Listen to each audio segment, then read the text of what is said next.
Okay, let's move on. Let me now welcome on board Rajesh Kabra, joined MD at RR Kabel, to talk about how excellent their performance has been in the quarter gone by. Rajesh, hi, morning. Welcome to ET Now. And you've reported such a strong number for Q1 with a volume growth of which is ahead of the industry. Tell me, what were the main levers in place for you, and how sustainable is this kind of growth run rate possible for you going forward? Good morning. Pleasure to be here.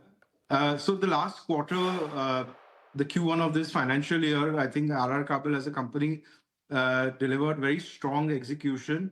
What we are seeing today is that no doubt there is a lot of volatility as far as commodities are concerned. However, there is a strong demand which is there in the market, and players who are able to cater to that effectively are, being able to reap the results.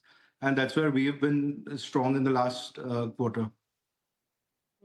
You have reported a margin of around 10% in the W&C segment. You've guided for a margin of 10.5% now by FY28. How confident are you on this growth expansion beyond 10.5%? So at this point in time, we are just guiding for 10.5% for next financial year. And we feel fairly confident, and we are on that trajectory where this year we will cross 9.5%, and next year we will hit 10.5%. And then from there on, we will look for further margin expansion going forward. How much of this, give us a sense, is the inventory that you are holding, which probably got a better price or a better realization? How much of this is inventory-led? How much of this is actual efficiency, which is playing out, and pricing power, which is really playing out? Could you give us a sense of that? So, inventory gains and losses are part of our business. Some months we have an inventory loss, and some months we have an inventory gain. Usually over a quarter or any 6 months period, they tend to, average out. So we don't believe that we have had any, major inventory gains, which is reflecting in the bottom line of the company at this point in time. So I mean, that's, our stance there. The recent margin expansion, you believe, is sustainable? And is it, you had a competitor also declare numbers. They've actually upped their margin guidance. Are you also seeing those trends at play? So, as far as RR Kabel is concerned, see, our margin expansion is more structural in nature. As our scale in our cable business, tends to expand, we feel that we will have operating leverage there, which will help us expand our margins. So structurally, we see that we will tend to, increase our margins on a year-on-year basis. Quarterly basis in our industry is a little difficult to sort of comment on because of the various volatilities involved. But on a full year basis, 9.5% for this financial year and 10.5% for next financial year is what we feel confident about. The other thing I also wanted to understand is how your export growth is doing, and what kind of contribution do you see from exports, particularly, say, by the fiscal year end? So our export business is about, 25 to 31% of our revenue, and sort of, fluctuates between that number depending upon, how both our businesses are doing. We approach our export business very strategically, and we expect that, on a volumetric basis, about 15 to 18% is what we would like to grow at. And we continue to do this by, adding more and more geographies with time. And that's how we're expanding there. And we are seeing a push in our cables business in the exports as well.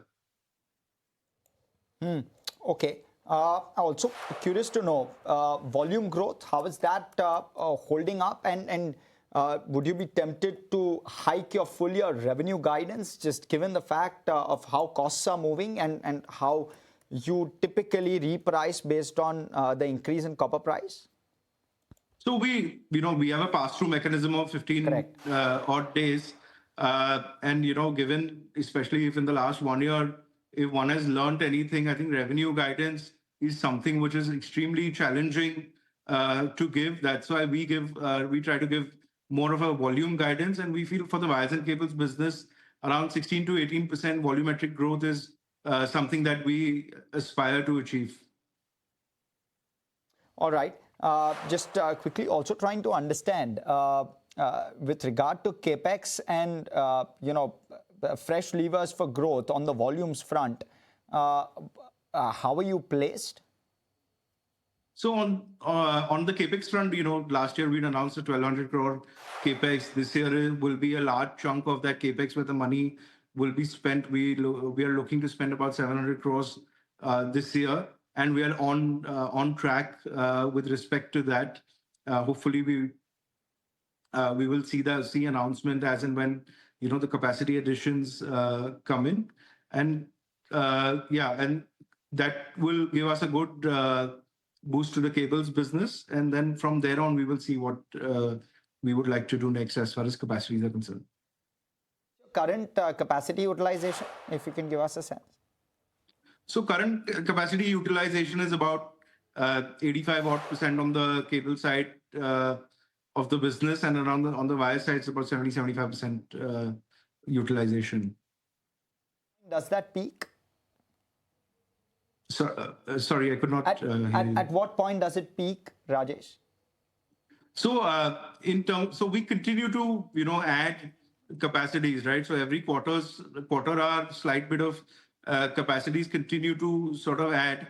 The peak of the Capex will come in at March 2028 when all our Capex would have been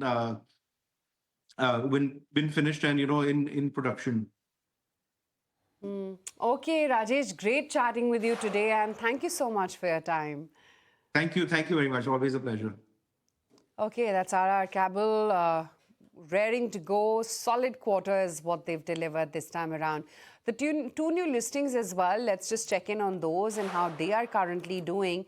And I want to see what Juniper MV is currently up to, and Juniper Green, I beg your pardon, and MV Electro.